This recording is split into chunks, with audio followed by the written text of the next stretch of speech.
Good day, everyone. Before we formally start our discussion, we would like you to get to know about our group. So, we are the group 7, and our main duty is to discuss about the communicative approach. Now, let us proceed to the group members. First member, we have Villahermosa Maria Kyle T. She is assigned to give the definition and the short history of communicative approach. Second member, we have Pacaldo Mary Faith B. She is assigned to give the key characteristic of communicative language teaching. Third member, we have Montemayor Bebe Jey L. She is going to discuss about the communicative competence.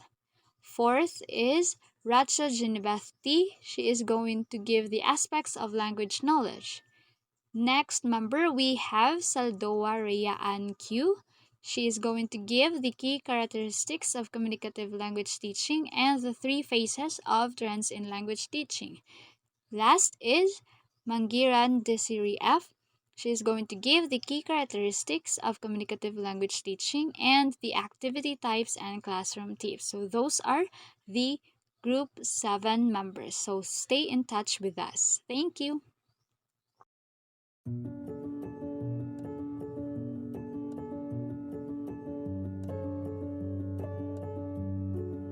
The Pencil's Tale. Once upon a time, an old pencil maker took his newest pencil aside just before he was about to pack him into a box. Imagining the little fellow as a person, he recalled a few things about the pencil. "There are 5 things you need to know," he said to his pencil. "Before I send you out into the world, always remember these 5 things. Never forget them, and you will become the best pencil you can be. The first thing is to remember that you will be able to do many great things, but only if you put yourself in someone else's hands. From time to time, you will experience a painful sharpening, but remember that this will make you a better pencil. Also, keep in mind that you will be able to correct any mistakes you might make along the way. And the most important part of you is what's on the inside. And remember this as well. Upon every surface that you are used, you must leave your mark. No matter what else happens, you must continue to write." It seemed the pencil listened to him and promised he would remember these 5 things so that he could live his life with heart and purpose. You see, in life, in your life, put yourself in someone else's hand. Embrace challenges for growth. Learn from mistakes, value inner qualities, and leave a positive mark on the world.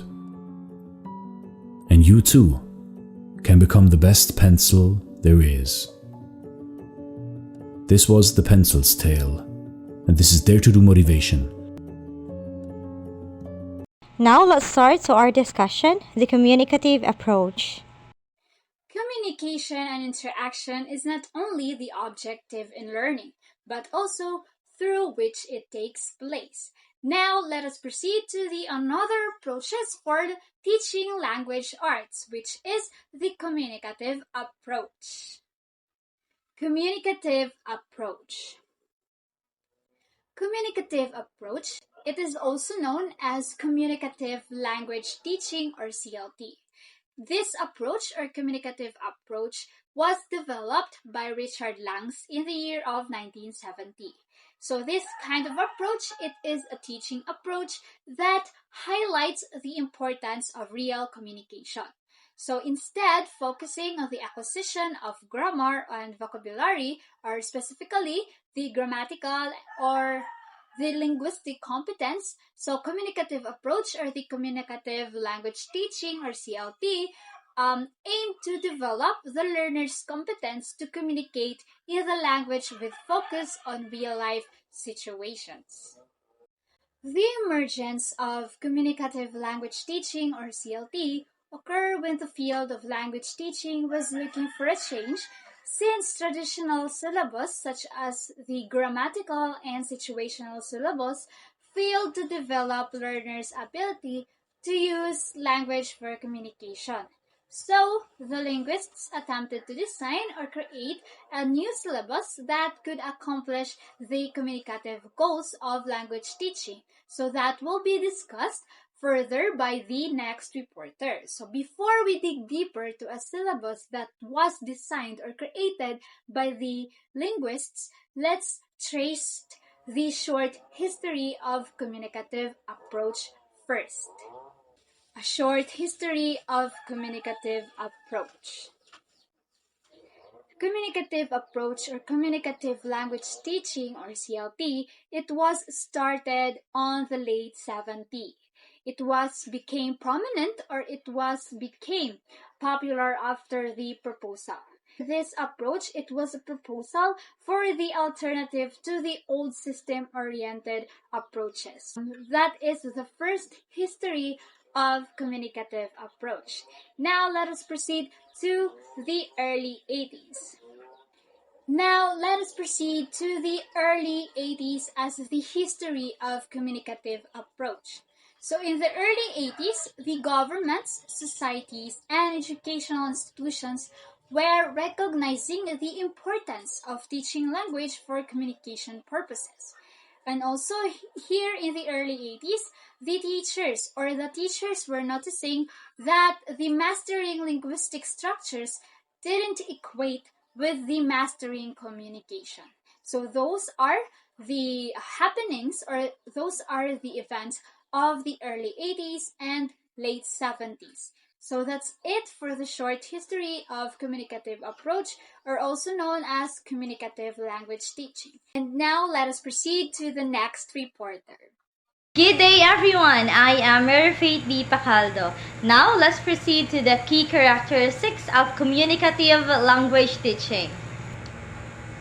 According to Freeman and Anderson, they listed 9 key characteristics of communicative language teaching or CLT. So, I will be discussing the first 5 key characteristics, while Miss Deserie Manguiran will discuss the 6 and 7, and Miss Rhea Ann Saldua will discuss the rest. The 8 and number 9 key characteristics of communicative language teaching. Now, let's start!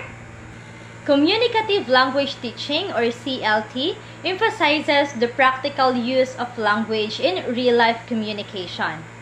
The following are the explanation of each characteristics as outlined by Freeman and Anderson.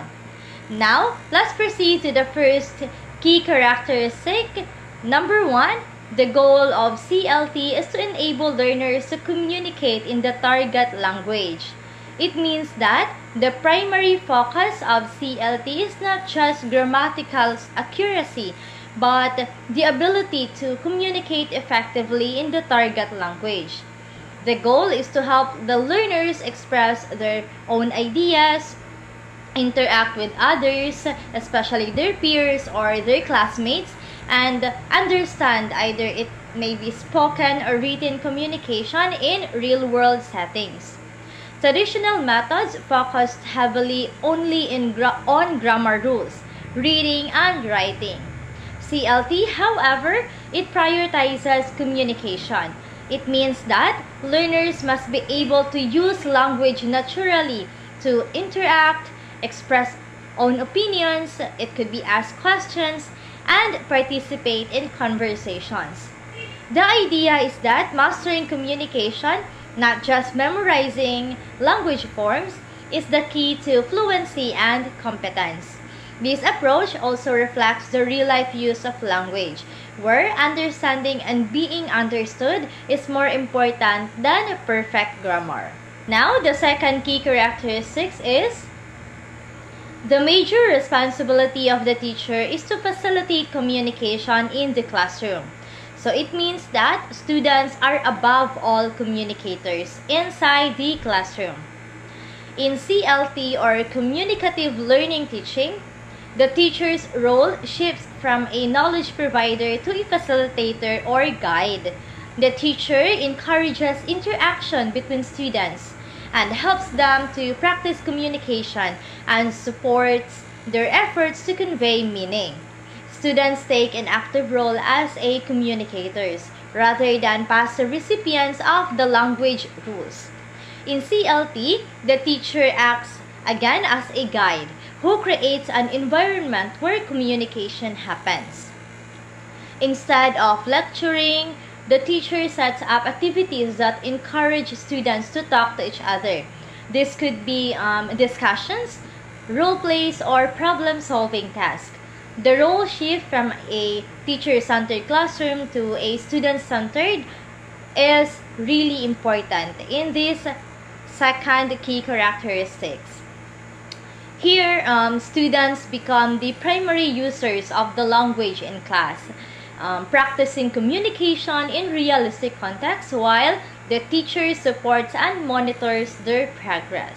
So overall, everyone, for this second key characteristics, again, the students are above all communicators for them to practice their speaking skills. Alright, for number 3, all of the activities which are done in the classroom are based on communicative intention. Activities that are truly communicative have 3 features: the information gap, the choice, and the feedback. So this one, it means that communicative activities should simulate real-world tasks where participants exchange information. So again, for this number 3 key characteristics, they are in having a activities that truly communicative. We need to have the 3 features: the information gap, the choice, and the feedback. Let's proceed first to information gap. So if we say information gap, this refers to the natural situation where one person should or has the information that another does not, and communication is necessary to close that gap. Alright, for example, in a pair of work activity, one student might have a part of a story or a set of instructions that the other needs. Right? Next is number 2, the choice. If we say choice, learners must have the freedom to choose how they express themselves, which encourages creativity and deeper learning. Rather than repeating set phrases, they decide how to convey their own ideas, helping them build flexibility in using the language. And the last one is the feedback. So effective communication involves responding to others. In CLT, students learn from both the teacher's feedback and from their peers or their classmates' responses, refining their language use based on whether or not their message was understood. This continuous cycle of feedback is essential for improving communicative competence. So again, these 3 features is really important in communicative learning teaching for us to have a successful communication. So there should be information gap, there should be choice where you can choose or you have a freedom to choose how to express yourselves, and the feedback. So it really needs to have a feedback from either teachers or your peers or your classmates. Now, let's proceed to the 4th key characteristics of communicative learning teaching. Students are given the opportunity to express their individual opinion on a regular basis. So for this one, I know we can really understood what does this statement said. So for this one, it means that CLT encourages personal expression. Students should regularly engage in tasks where they can share their thoughts, their opinions, and preferences. And with this one, it fosters a sense of ownership and personal relevance in their language learning. And one of the core ideas in CLT is that language should be meaningful to the learner. Regular opportunities to express opinions and thoughts make learning more engaging and personal. So for example, for this one, activities like debates, discussions on current events, or problem-solving tasks, it allows students to articulate their viewpoints and use language in a way that matters to them. And for this one, this encourages authentic communication, and it is important in communicative learning teaching to have an authentic communication, because by moving this one, it is way better to have authentic communication than memorized dialogues, because in this one we can see or we can sense that the communication is true and it could be a successful one if we use this one. And now for the number 5, language is for communication. So linguistic competence, forms under meaning, is only one part of communicative competence. So, if we say communicative competence, it involves more than just knowing grammar and vocabulary. I know that in English, we must know, and it is important, essential to know grammar, or to know how to use grammar, to know how we can say this thing, and for us to know also some vocabulary words, because other people might say to you, if you know grammar and vocabulary, you are good in English. But in this one, if you say communicative competence, it is more than that. It is more than knowing grammar and vocabulary. So it includes understanding how language is used in a specific context. Example, it could be like if you are making requests or offering apologies, and being culturally aware. Alright? So it is also important that you are aware of the culture, because cultural knowledge is essential, since so that the language, because the language that you are using, it reflects the values, customs, and daily life of the speakers.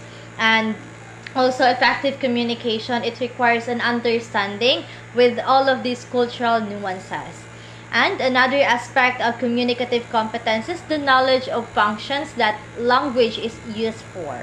Besides this, culture as the everyday lifestyle of people who use the language has a certain aspects which are really important for communication. Now that's it for my part, and let's hear from Miss Manguiran and Miss Saldua of what are the other key characteristics. Thank you. So now, let us proceed with the 6 key characteristics of the CLT. Language functions are emphasized over forms. Students work on all 5 skills in the beginning. So when we say language functions, it refers to the purposes for which we use language in different situations. For example, making requests, giving advice, asking questions, and expressing emotions. CLT emphasizes these functions because they represent how language is actually used in real world communication. In contrast, forms are the grammatical structures such as verb conjugations, tenses, and sentence structures. While forms are important, CLT prioritizes the ability to perform these language functions over simply mastering the forms themselves. The 5 skills: listening, speaking, reading, writing, and viewing. CLT ensures that students develop all 5 language skills right from the beginning. By working on these 5 skills in tandem, students are better prepared for real life communication scenarios. Instead of focusing on mastering grammar and then moving on to the speaking or listening, students learn them all simultaneously with emphasis on their ability to communicate ideas effectively. With this focus, it prepares students to function in real world situations where people don't use correct grammar but also need to understand and convey messages effectively depending on the context. The 7th characteristic is the judicious use of native language is allowed in communicative language teaching, so target language is seen as vehicle of communication, not an object to be studied. In CLT, the target language English is the primary medium of instruction and communication. However, students' native language can still play a supportive role in the learning process, but only when it is necessary and judiciously used. The native language can serve as tool for clarification and understanding complex concepts.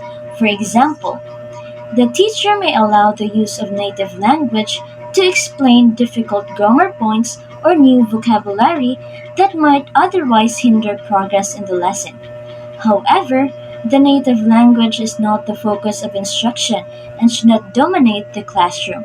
It is seen as a vehicle of communication, not something to be studied or relied upon constantly. The aim is to move towards fluency in the target language, so overdependence on the native language is avoided.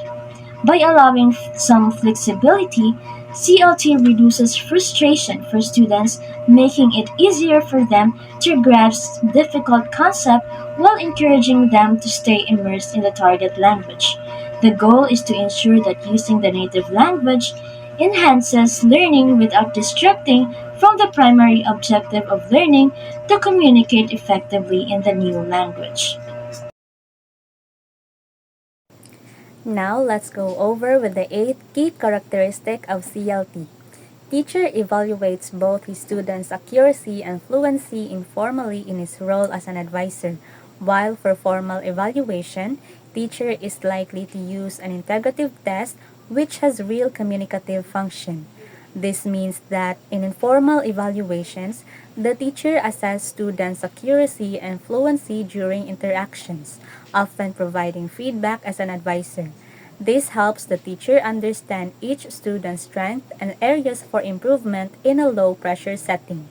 For formal evaluations, the teacher might use an integrative test which assesses multiple language skills like speaking, listening, reading, and writing within realistic context. This type of test not only measures students' knowledge but also their ability to use language effectively in real-life situations, reflecting their overall communicative competence. Now for the last or ninth key characteristic of CLT, in fluency-based activities, the focus is on encouraging students to communicate freely and confidently without the pressure of perfect accuracy. Errors are tolerated to promote fluid conversion and reduce anxiety, allowing students to practice their speaking skills. Once the class transitions to accuracy-based activities, the teacher can then address and correct these errors. This shift allows students to focus on refining their language use, reinforcing grammatical rules, and correct pronunciation while still building on the fluency they've developed. This balanced approach supports comprehensive language learning. Now, let us know what is communicative competence. The concept of communicative competence was developed within sociolinguistics. It is a mastery of patterns of sociolinguistic behavior of a target language. According to Canali and Swain, it is a combination of underlying system of knowledge and skills needed for communication. Communicative competence refers to the ability of an individual to effectively communicate in a language, taking into account the social, cultural, and linguistic context in which the communication takes place. It involves not only the knowledge of language use, but also the ability to use language appropriately and strategically to achieve communication's goal. The communicative competence consists of 4 dimensions: the grammatical competence, the sociolinguistic competence, discourse competence, and strategic competence. This framework is based on the work of Canali and Swain, 1980, and it is rather a theoretical framework for the model rather than the model itself. Canali and Swain concentrate on discussing separate factors instead of treating the competence in a holistic approach. The first competence is the grammatical competence. It is the mastery of the language code, the domain of grammatical and lexical capacity. It means that the speaker knows the rules of the language, which include vocabulary, word and sentence formation, pronunciation, spelling, and linguistic semantics. It is the knowledge of how to express and understand others in a proper way. The second is the sociolinguistic competence. It encompasses sociocultural rules of language use, which basically means that the speaker is able to produce and understand utterances in different contexts. It refers to an understanding of the social context in which communication takes place, including rule relationships, the shared information of the participants, and the communicative purpose of their interaction. The third one is the discourse competence. The discourse competence refers to the interpretation of individual element in terms of the interconnectedness and how meaning is represented in relation to the entire discourse or text. It means that discourse competence also refers to language appropriateness with reference to a given situation. It is the speaker's ability to combine grammatical forms and meanings in order to achieve a unified spoken or written text in a particular genre. And lastly, the fourth one is the strategic competence. Strategic competence refers to the coping strategies that communicators employ to initiate, terminate, maintain, repair, and redirect communication. It is needed if a breakdown is in communication occurs and as the speaker suffers from insufficient communicative skills. Strategic skills are also employed when the speaker wants to enhance the effect of communication or some other problems like sociolinguistic or discourse once happen. Moreover, to conclude, communicative competence is believed to be a significant factor influencing communication in learners. The quality of the learner's communication is also influenced by his or her motivation and attitude towards learning and as well as training provided by the teacher. Canale 1983 emphasizes the need for the integration of competences. One element of communicative competence cannot be treated as more important other than the other ones. They are complementary. Developing communicative competence should also be devoted to cover learners' needs and interests together with the need for authentic communication. Now let us proceed to the next topic. So Jack C. Richards outlines four key aspects of language knowledge within the communicative competence. So the first one is knowing how to use language for a range of different purposes and functions. So this refers to knowing how to use language effectively in various contexts, so such as asking questions, giving instructions, expressing feelings, or making requests. So it's about understanding the function language serves in communication. So whether social, informational, or expressive. So for example, expressing emotion, saying, I'm really happy for you when sharing in someone's success, or giving instructions. So clearly explaining a process like turn left at the next intersection. Or another one is asking for help. So politely requesting assistance such as, can you help me with this? So this idea here is that language serves different functions in different situations, and communicative competence involves understanding how to use language to fulfill these functions effectively. So the second key aspect is knowing how to vary our use of language according to the setting and the participant. So for example, knowing when to use formal and informal speech, or when to use language appropriately for written opposed to spoken communication. So these key aspects highlights the need to adapt language according to the social context and audience. So for instance, we speak differently in formal situations like job interview compared to informal settings like chatting with friends. So it also includes knowing the difference between how language is used in written versus in spoken communication. So for example, formal versus informal speech. So in a formal setting like a meeting, you might say, "Good afternoon, everyone." So whereas with friends, you might say, "Hey, what's up?" So as you can notice, there's a difference. So another example is written versus spoken communication.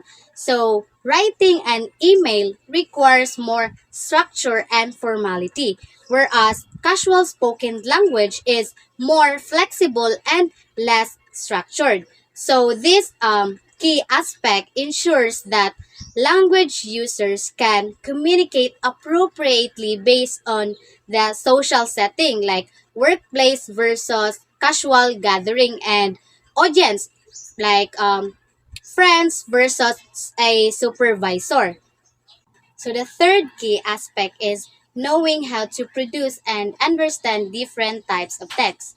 So this involves being able to both create and comprehend various kinds of text, such as narratives, reports, interviews, or conversations. So each text type follows a specific rules and structures, and communicative competence requires knowing how to work with these different forms effectively.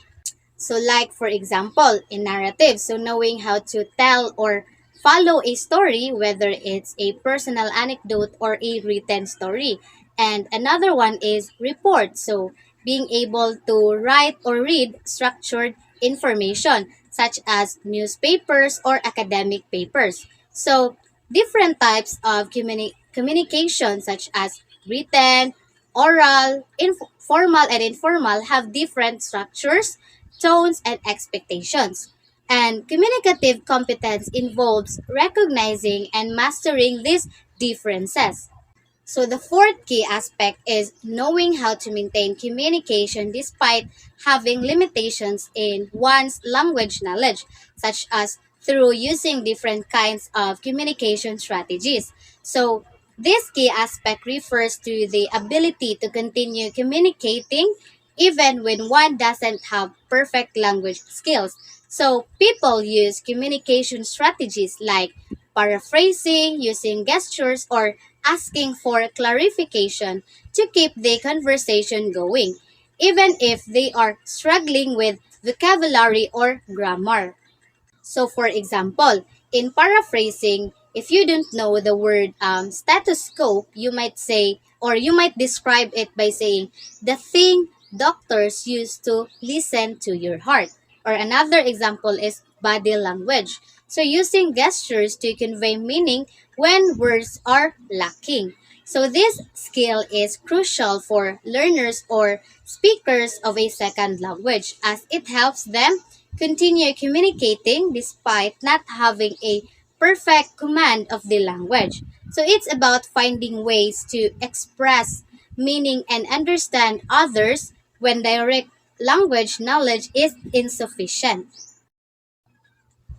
So according to Jack C. Richards, course design and teaching methods are two distinct but related areas in language education.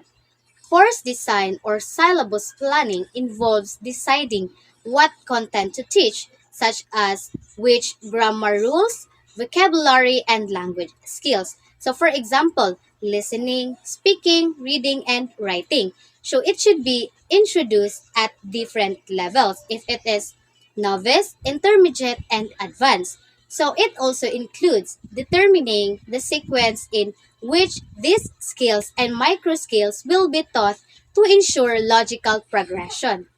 So, on the other hand, methodology refers to the decisions about how to teach this content effectively. It focuses on selecting appropriate teaching strategies and classroom practices that best facilitate student learning, such as using interactive activities, group discussions, or drills. So, while the syllabus outlines the what and when of teaching, methodology addresses the how of delivering lessons to ensure that students grasp and apply the material. So both elements are essential to creating an effective language learning. Now let us discuss the three approaches to language teaching. First we have is traditional approach. Traditional approaches to language teaching gave priority to grammatical competence as the basis of language proficiency. They were based on the belief that grammar could be learned through direct instruction and through a methodology that made much use of repetitive practice and drilling. Traditional approaches to language teaching indeed emphasize grammatical competence, relying on direct instruction and repetitive practice. This method often involved drills and exercises designed to reinforce grammatical rules, with the assumption that mastery of grammar would lead to overall language proficiency. The focus was largely on reading and writing, with a less of emphasis on speaking and listening skills. Critics argue that this approach can neglect communicative competence, which includes the ability to use language effectively in real life context. As a result, newer methodologies have emerged, prioritizing interaction and the practical use of language over rote memorization. Next approach we have is the classic communicative language teaching. In the late 1970s, a reaction to traditional language teaching approaches began and soon spread around the world, as older methods such as audiolingualism and situational language teaching fell out of fashion. The centrality of grammar in language teaching and learning was questioned, since it was argued that language ability involved much more than grammatical competence. While grammatical competence was needed to produce grammatically correct sentences, attention shifted to the knowledge and skills needed to use grammar and other aspects of language appropriately for different communicative purposes, such as making requests, giving advice, making suggestions, describing wishes and needs, and so on. What was needed in order to use language communicatively was communicative competence. The last approach we have is the current communicative language teaching. Since the 1990s, the communicative approach has gained prominence in language teaching, emphasizing communicative competence as the primary goal. This approach prioritizes interaction and real life communication over mere grammatical accuracy.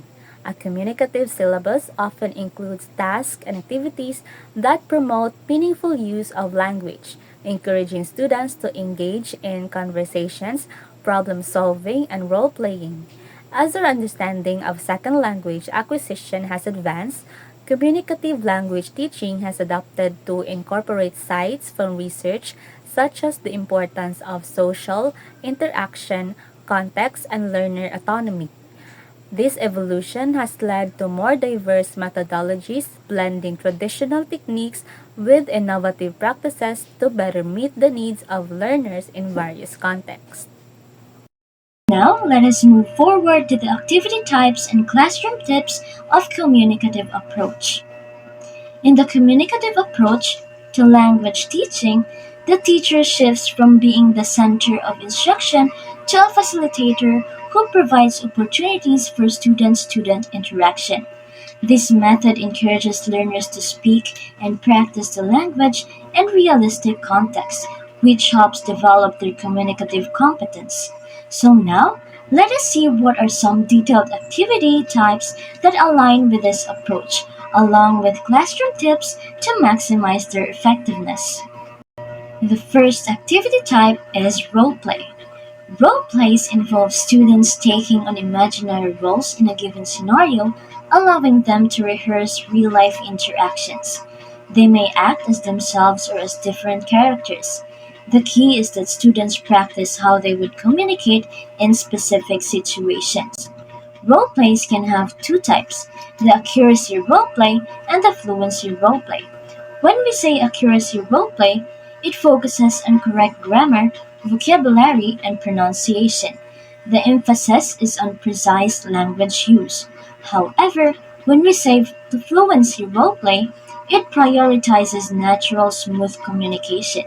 The aim is for students to convey their ideas without worrying too much about errors, fostering confidence in speaking. So, here are the tips on how to provide a smooth roleplay. First, Provide a clear context or scenario for the roleplay so students know what they are simulating. Second, offer language support such as key phrases or expressions, especially for lower level students. And third, consider group dynamics in a way that encourages participation and comfort. The next activity is information gap activities. So these activities involve students working together to fill in missing information, such as solving a puzzle, completing a form, or gathering details for a task.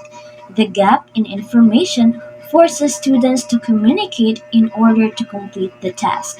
So the tips are: first, ensure that the activity is designed so students must talk to each other to succeed.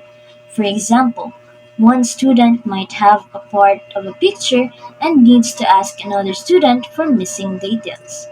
Second, give clear instructions and possibly model the activity so students understand the communicative goal. And third, adjust the complexity of the task based on the student's proficiency. Beginners may need simpler tasks, while advanced students can handle more intricate exchanges. The third activity type is jigsaw activities. In these activities, students are divided into groups, with each group responsible for different information or tasks. They later come together to share their findings. This could involve reading different texts, listening to different audio clips, or completing varied tasks and then explaining them to classmates.